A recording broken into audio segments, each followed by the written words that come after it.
ఇప్పుడు కాంగ్రెస్ ప్రభుత్వం ఏమని ఫస్ట్ రాగానే మాది ప్రజాప్రభుత్వము, ఇది ప్రజాపాలన అయితే ఇది గేట్లు పెట్టరు. నిన్న కానిస్టేబుల్ కాడ నుంచి ఏసీపీ కాడ నుంచి డీజీపీ స్థాయి కూడా ఇక్కడ వచ్చిరంటే ఏంది అంటే ఈ ఈ మొత్తం ప్రజాపాలన కాదు ఇది. నిజాం రజాకోర్ పాలన కూడా ఇటు ఉండదు. మాకు తెలియదు, మేము చూసినాం.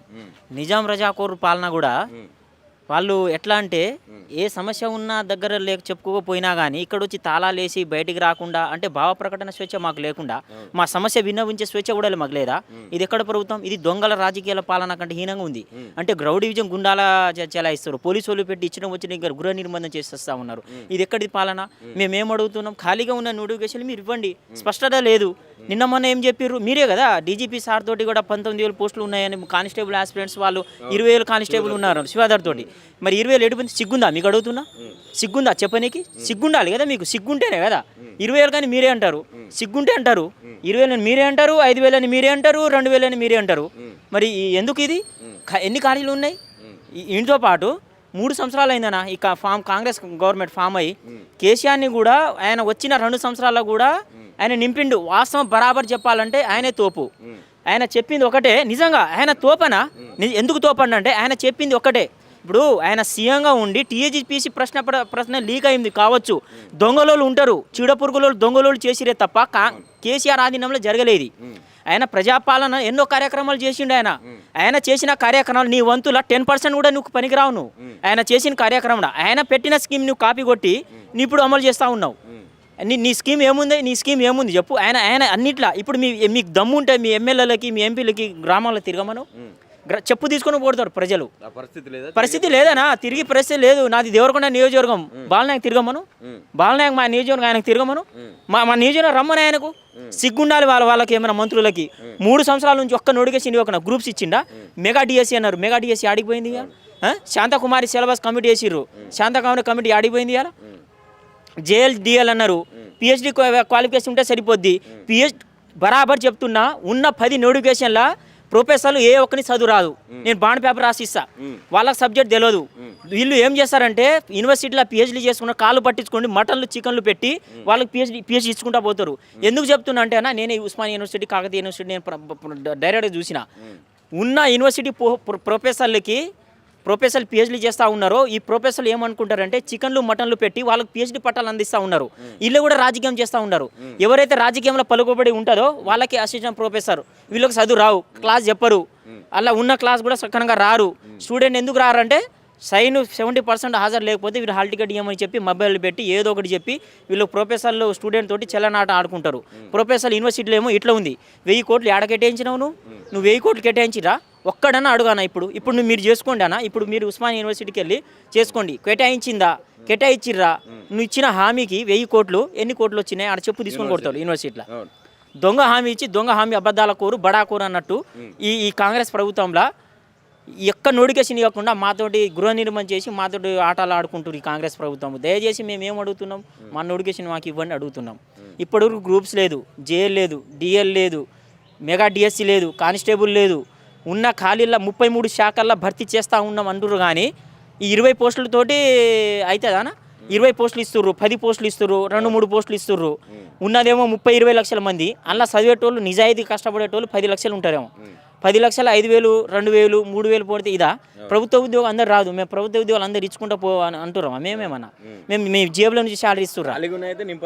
ఖాళీగా నింపాలి. ఉద్యోగాలు వచ్చినాయి. ఎవరికి వచ్చినాయి ఉద్యోగాలు? రియాజ్ సార్కి వచ్చినాయి, బలమూరి వెంకటకు వచ్చినాయి, ఇంకా కొంతమందికి ఆకుల మురళికి వచ్చినాయి, కొంతమందికి వచ్చినాయి. కానీ మాకు రాలే.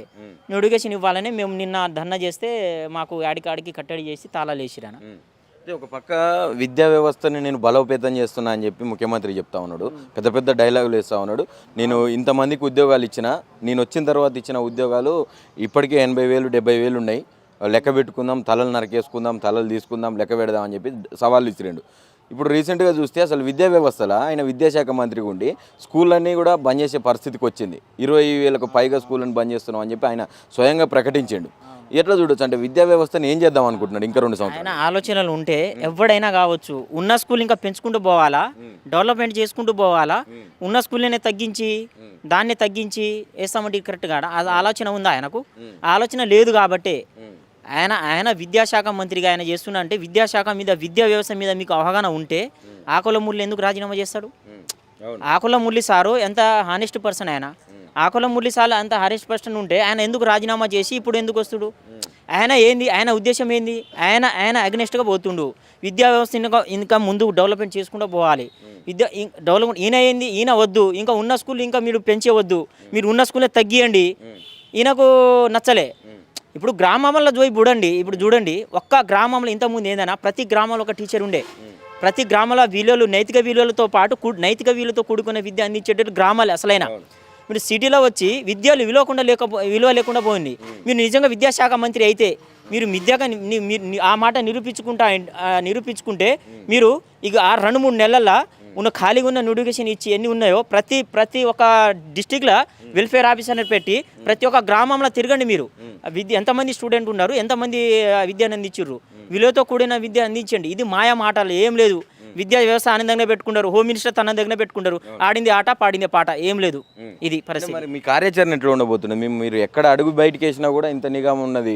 మీరు ధర్నాలు కాదు, అది ఆలోచన వచ్చినా కూడా దాన్ని అణిచేసే ప్రయత్నం చేస్తూ ఉన్నారు. మీకు ధర్నాలు చేయాలి, నిరసన చేయాలనే ఆలోచనను కూడా అణిచేస్తూ ఉన్నారు ప్రభుత్వంలో. మరి ఎట్లా ముందలు సాగుతుంది? మీకు ఉద్యోగాలు వచ్చే అవకాశం కనిపిస్తుంది? ఉద్యోగాలు ఇస్తే కొంతమంది బయటకు వస్తురానా?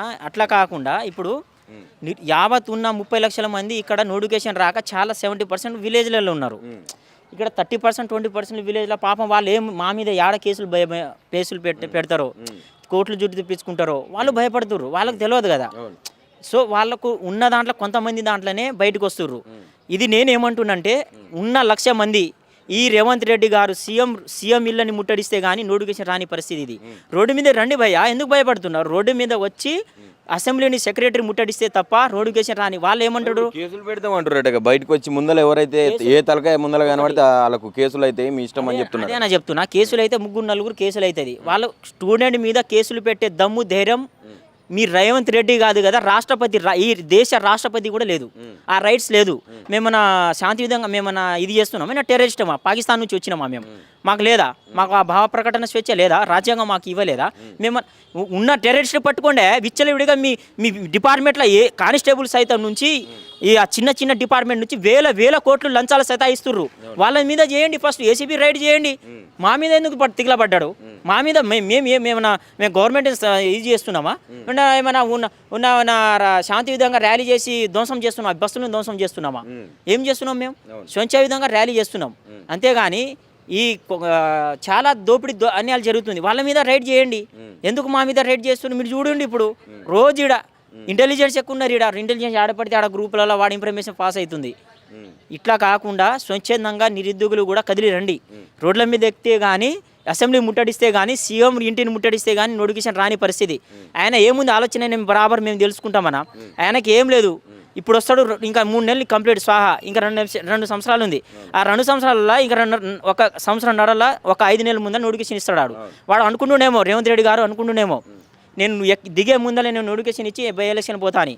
నువ్వు కొడంగల్లో ఎలక్షన్ కాదు కదా, కొడంగల్లో కూడా ఈ 2 పార్టీల బుద్ధి చెప్తాం. కాక్రోచ్ పార్టీ వస్తుంది.